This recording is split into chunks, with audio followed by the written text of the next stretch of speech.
महाराष्ट्र में चुनाव सिर पर है, पॉलिटिकल माहौल पूरी तरीके से गरमाया हुआ है। इसी बीच आज तक से खास बातचीत करेंगे संजय निरुपम जी, जो कि शिवसेना के नेता है, डिंडोशी से उम्मीदवार है। सबसे महत्वपूर्ण बात अगर जो मैं कहूँ कि सामना में ये एडिटर इन चीफ रह चुके हैं। पहले शिवसेना में थे, कांग्रेस में गए, अब शिंदे गुट से अब उम्मीदवारी है इनकी डिंडोशी से। काफी सीजन पॉलिटिशियन है और बेबाकी से सारे सवालों के जवाब भी देते हैं। सर, आज तक से बात करने के लिए धन्यवाद। कैसी लड़ाई इस बार आप देख रहे हैं महायुति वर्सेस महाविकास आघाड़ी की? लड़ाई एक तरफा है। महायुति की सरकार वापस आ रही है और जो महाविकास आघाड़ी है वो लोग आपस में लड़ने में व्यस्त हैं। एक दूसरे के खिलाफ तलवार चला रहे हैं, एक दूसरे को गालियां दे रहे हैं और एक दूसरे के ऊपर षड्यंत्र रचने का आरोप लगा रहे हैं। ऐसे में वो एक दूसरे को मार काट के खत्म हो जाएंगे, जबकि महायुति में एक जबरदस्त सामंजस्य है। एकनाथ शिंदे जी एक बहुत ही लोकप्रिय मुख्यमंत्री, उनके नेतृत्व में महायुति का पूरा गठबंधन इस समय चुनाव लड़ रहा है। श्री देवेंद्र फडणवीस जो हमारे उप मुख्यमंत्री हैं और श्री अजीत दादा पवार जो हमारे दूसरे उप मुख्यमंत्री, वो दोनों लोग भी बहुत मजबूती के साथ शिंदे साहब के साथ सामंजस्य स्थापित करके चुनाव लड़ रहे हैं। और इस आधार पर मुझे साफ साफ दिख रहा है कि महाराष्ट्र की जनता महायुति के साथ खड़ी है। मैं आपको कैसे कहूँ, आप घर वापसी कर रहे हैं शिंदे, अब आप शिवसेना शिंदे गुट में है, उम्मीदवारी आप डिंडोसी से लड़ रहे हैं। घर वापसी कहूँ, लेकिन ओरिजिनल मातोश्री वाली शिवसेना में आप नहीं है। देखिए, मैं जब शिवसेना का सांसद था, राज्यसभा में 2 बार था मैं, तब मैं धनुष्य बाण के निशान पर सांसद था। आज मैं जब उम्मीदवार हूं डिंडोशी में, तो धनुष्य बाण के ऊपर उम्मीदवार हूं। मेरा चुनाव चिन्ह धनुष्य बाण है। तो मैं शिवसेना से गया था कांग्रेस में और वापस शिवसेना में आया। और वो जो ग्रुप है वो एक छोटा सा स्प्लिंटर ग्रुप है, फुटीर ग्रुप है, जिसका अपना जनाधार अब बचा नहीं है। और इसलिए वो अलग अलग जो कांग्रेस के जो परंपरागत वोट रहे हैं, उन वोटरों के बीच जा रहे हैं और उनको रिझाने में लगे हैं। आप लोकसभा चुनाव के नतीजों का भी विश्लेषण करेंगे तो साफ साफ दिखता है कि जो दूसरा ग्रुप है, उबाठा जिसको हम कहते हैं, उस ग्रुप का अपना वोट बहुत ख़त्म हो चुका है। और शिवसेना का जो मेजॉरिटी है, शिवसेना के जो एक सबसे ज़्यादा जो मराठी भाषिक वोटर थे, वो बहुत खुल करके बहुत आनंद के साथ एकनाथराव शिंदे जी के साथ खड़े हैं। और इस नाते ओरिजिनल शिवसेना, मतलब क्योंकि उनकी स्ट्राइक रेट बहुत अच्छी थी, इनके नंबर ऑफ वोट्स बहुत अच्छे हैं। और अगर अगर उबाठा के को जो वोट मिले, उनमें से अगर कांग्रेस का वोट निकाल दें तो एक भी सीट जीतते हुए नहीं दिख रहे हैं। तो ऐसे में बहुत स्पष्ट है कि हिंदुत्व पे आधारित शिवसेना, जो मूल थी बाला साहब ठाकरे जी ने जिसको स्थापित किया था, वही शिवसेना आज हमारे साथ है। इसी मुद्दे पर मैं आपसे बातचीत करना चाहता था कि हिंदुत्व किसके साथ है? हिंदुत्व उनके साथ है, आपके पास है, और दूसरा सेंटिमेंट्स। ये दो चीज काफी अहम है इस बार महाराष्ट्र के चुनाव में। हिंदुत्व और सेंटिमेंट्स किसके साथ? देखिए, सेंटिमेंट्स वगैरह का तो कोई मतलब नहीं है। देखो, काठ की हांडी एक बार चढ़ती है, बार बार नहीं चढ़ती है। लोकसभा चुनाव में उन्होंने बार बार बोला कि मेरे साथ अन्याय हुआ, अत्याचार हुआ, और उस पर सिंपैथी बटोरने की कोशिश की।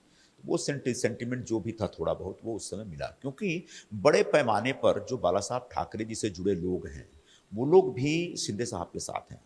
उनको भी बाला साहब के प्रति जबरदस्त अगाध प्रेम है, श्रद्धा है, आस्था है।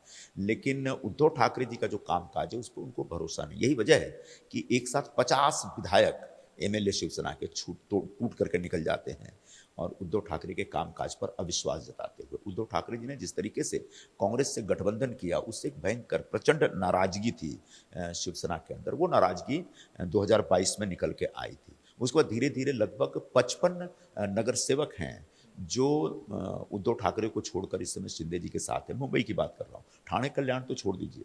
मुंबई थोड़ा तो रुकते हैं। ठाणे, कल्याण, कोंकण और मराठवाड़ा, ये 4 ऐसे विभाग थे जो बाला साहब जी ने जब शिवसेना का गठन किया और शिवसेना के ऊपर कुछ सिंचा, तो अब ये 4 विभाग शिवसेना के बाले किल्ला माने जाते थे। इन इलाकों में उद्धव ठाकरे के कैंडिडेट हार गए। मतलब बाला साहब से जुड़े जो लोग थे वो सब के सब शिंदे साहब के साथ खड़े हो गए हैं। मतलब ओरिजिनल जो मूल शिवसेना है उस समय यहाँ है, जिसका उम्मीदवार करके मैं उपस्थित हूँ। तो ओरिजिनल शिवसेना क्या है? हिंदुत्व पर आधारित है। और हिंदुत्व के आधार पर ही भारतीय जनता पार्टी के साथ शिवसेना का गठबंधन हुआ था। और उसी हिंदुत्व के आधार पर 2022 में फिर से सरकार बनेगी। और उस सरकार बनने के बाद पूरे महाराष्ट्र में अकेले आप उद्धव ठाकरे जी को ले लें या फिर उनका जो एक भोपू है भांडुप वाला, उसको ले लें, तो उसके लोग कोई चिढ़ता नहीं, कोई कुछ बोलता ही नहीं। अच्छा, भोपू भी जो बोलता है आधा झूठ बोलता है, वो रोज झूठ बोलता है अगला आदमी। मैंने उनके झूठ से कई बार उद्धव ठाकरे भी अड़चन में आ जाते हैं, उनको पता नहीं अभी समझ में आ रहा है कि नहीं, आगे जाकर उनको बड़ी अड़चन में भी आना पड़ सकता है। तो ऐसे में मूल शिवसेना के साथ हम लोग जुड़े हुए, मूल शिवसेना का जनाधार बहुत बढ़ता जा रहा है। एकनाथराव शिंदे जी के खिलाफ इतना बड़ा कैंपेन चलाया गया कि गद्दार है, गद्दारी किया, और जब मुख्यमंत्री बने तो उनकी लोकप्रियता महज 2% थी। आज उनकी लोकप्रियता आप लोग के जैसे, आप जैसे लोगों के जो चैनल्स हैं और जो सर्वे करते रहते हैं, उनके चैनल में निकल के आता है कि उनकी लोकप्रियता 2% से बढ़कर के 41% हो गई। और जिस तरीके से पूरे महाराष्ट्र में लोगों के बीच जा रहे हैं, 1-1 लाख 2-2 लाख लोगों को मीटिंगें एड्रेस कर रहे हैं, उनसे मिल रहे हैं, और उनसे उनको मिलने के लिए, उनको देखने के लिए, उनसे जुड़ने के लिए जिस तरीके से लोग बड़े पैमाने पर आ रहे हैं, ये स्थापित करता है कि शिवसेना को पूरी तरह से एकनाथ शिंदे जी अभी नेतृत्व कर रहे हैं। अब एक छोटा सा ग्रुप है, वो ग्रुप इस विधानसभा चुनाव में खत्म हो जाएगा।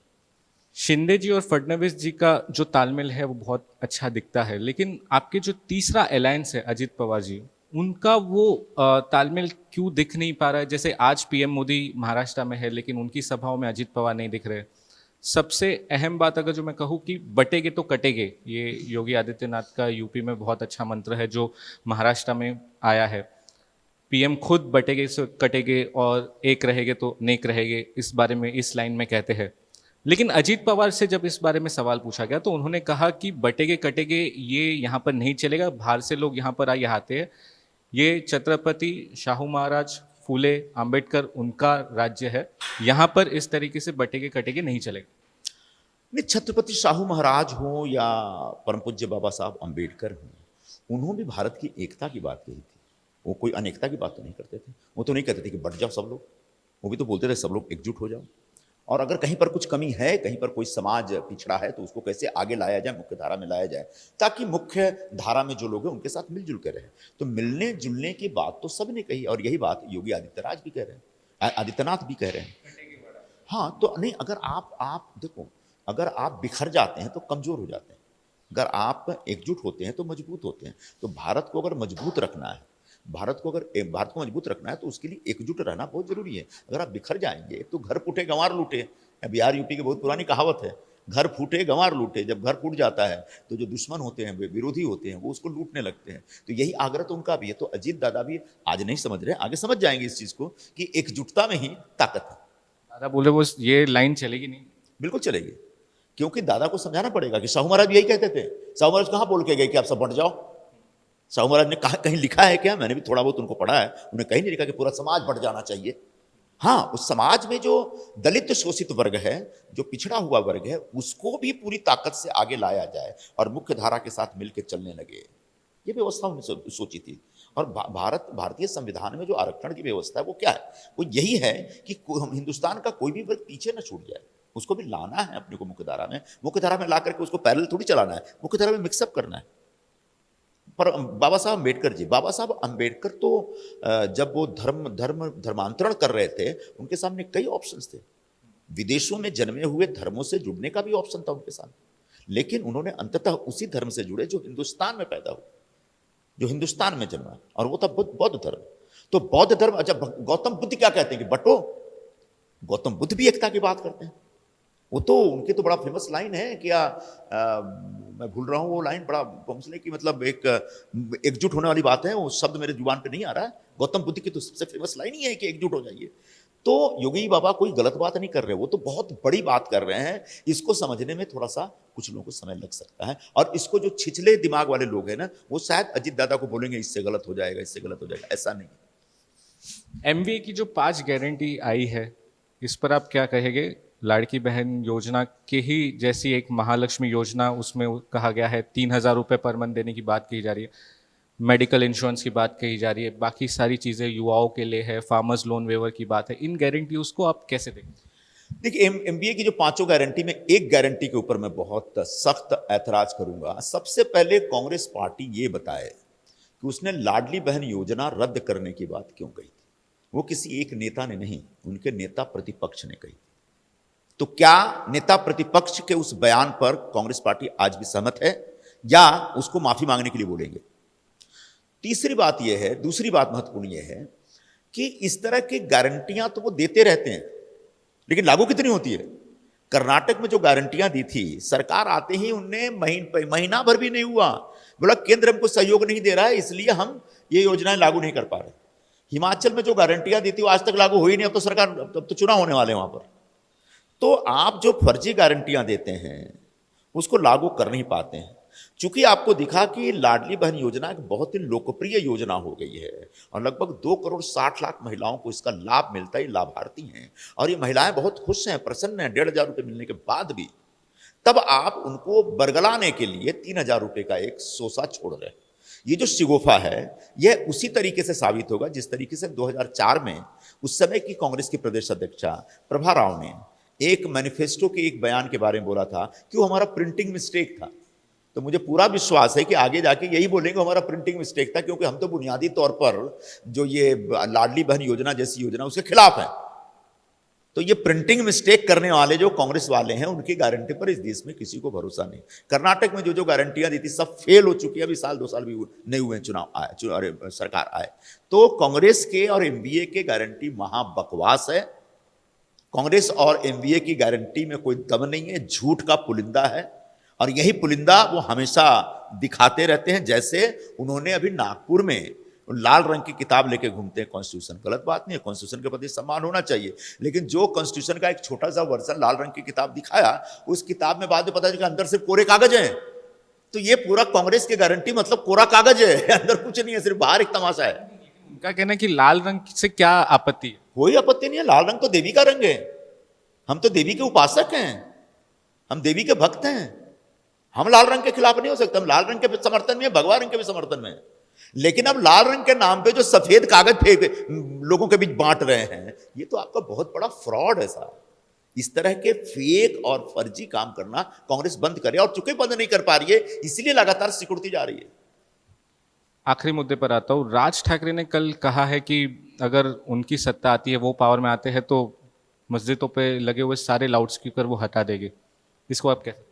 नहीं, अब देखिए क्या होता है, मंदिर हो या मस्जिद हो, उस पर इस देश का एक कानून है, सुप्रीम कोर्ट का आदेश है कि एक पर्टिकुलर समय तक आप लाउड स्पीकर का इस्तेमाल कर सकते हैं सार्वजनिक जगहों पे, और सुप्रीम कोर्ट के आदेश से ऊपर तो कोई नहीं है, देश के कानून से ऊपर तो कोई नहीं है।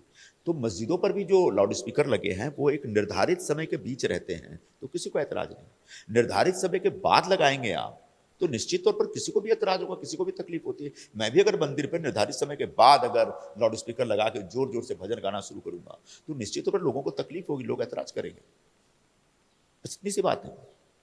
आप सहमत हो उनकी बात से? वो ये होना चाहिए? मैं तो देश के कानून से सहमत हूं, किसी व्यक्ति की बात नहीं कर रहा हूं।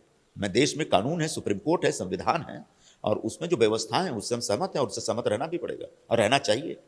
आखिरी सवाल, कितनी सीट्स आएगी और कितने आश्वस्त है आप? इन आंकड़ों में मैं नहीं जाता, क्योंकि आंकड़ों में जाने वाला काम जो है वो आप लोग जैसे जो सेफोलॉजिस्ट हैं वो लोग करते हैं, जो अक्सर फेल हो जाते हैं। हम जमीनी हकीकत की बात करें तो लोगों में जबरदस्त उत्साह है, प्रतिसाद बहुत अच्छा मिल रहा है। महायुति के उम्मीदवारों को मुझे बहुत अच्छा प्रतिसाद मिल रहा है, और हम सब चुनाव जीत के आ रहे हैं, बड़े पैमाने पर चुनाव जीतेंगे और पूरी ताकत के साथ सरकार बना रहे हैं। बहुत बहुत शुक्रिया हमसे बात करने के लिए, आपको शुभकामनाएं। कैमरा पर्सन अनिकेत चौहान के साथ सौरभ वक्तानिया, मुंबई, आज तक।